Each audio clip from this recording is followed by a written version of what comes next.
Hi guys, it's William. Welcome back to my channel. Today I'm very happy to share with you another recipe for Halloween from my archives. This time this recipe was filmed in 2017 on my YouTube channel, so 2 years ago, but it's still amazing for Halloween since these cookies are very spooky.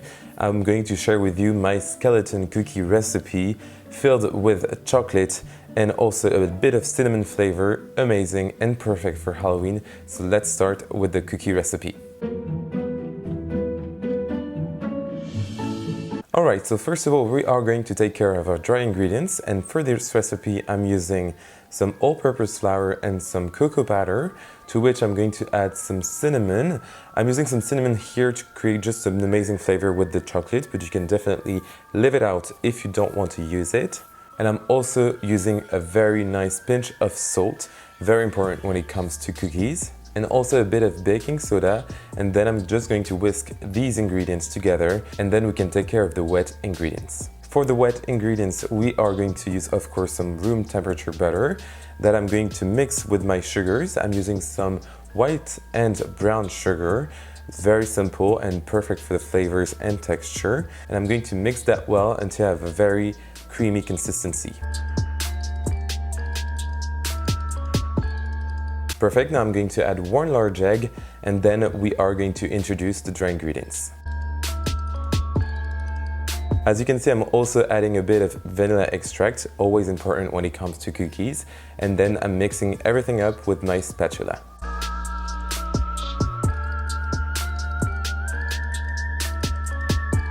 Since I'm using a lot of cocoa powder and also Dutch processed cocoa powder, my cookie dough is very dark, but if you want a darker cookie dough, if yours is not enough, you can definitely add some food coloring, and I would suggest using some gel food coloring for this recipe. We can now let our dough chill in the refrigerator for about 2 hours, or even like 30 minutes in the freezer if you want, tightly sealed with some plastic wrap, and then we can bake the cookies.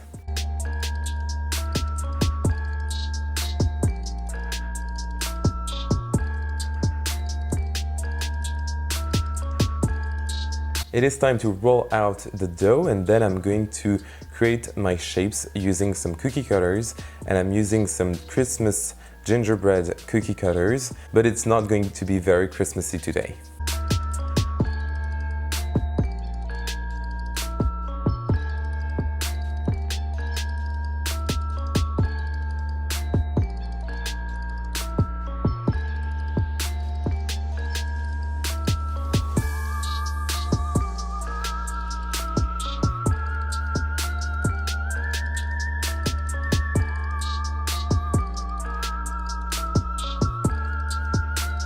Great, now I'm going to bake my cookies in my preheated oven at 180 degrees Celsius, that's 350 in Fahrenheit, for about 10 to 12 minutes or until perfectly cooked. As you can see, they will start to crack on the sides, but don't worry, that's perfectly fine. It is time to decorate our cookies, and I'm going to use a very simple icing.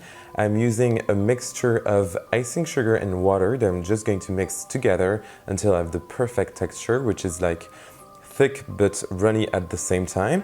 And then we are going to use a parchment paper cone. I showed you how to make it on my Facebook page.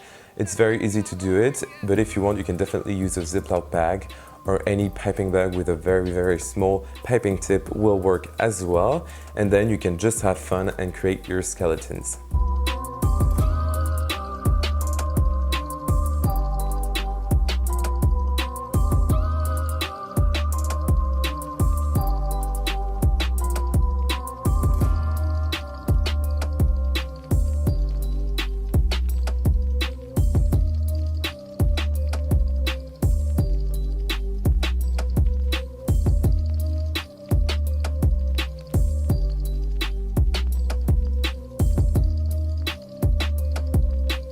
Our cookies are now ready, and they can be stored at room temperature for several days because they are the dry kind cookies. And as you can see, this recipe was extremely easy to do. I encourage you to do it with your kids or with your family and friends. You're gonna have a lot of fun, and you can be very creative when it comes to shaping the skeleton with the icing. Please make this recipe, you can find the entire list of ingredients in the description box down below. So just write down there, as well as my social media, so Facebook, Twitter, and Instagram. Please leave me a comment if you have any questions or just want to talk, and subscribe to my YouTube channel. It really helps me grow on YouTube, as well as the thumbs up if you like this recipe, and I will see you very soon for another amazing recipe. Bye!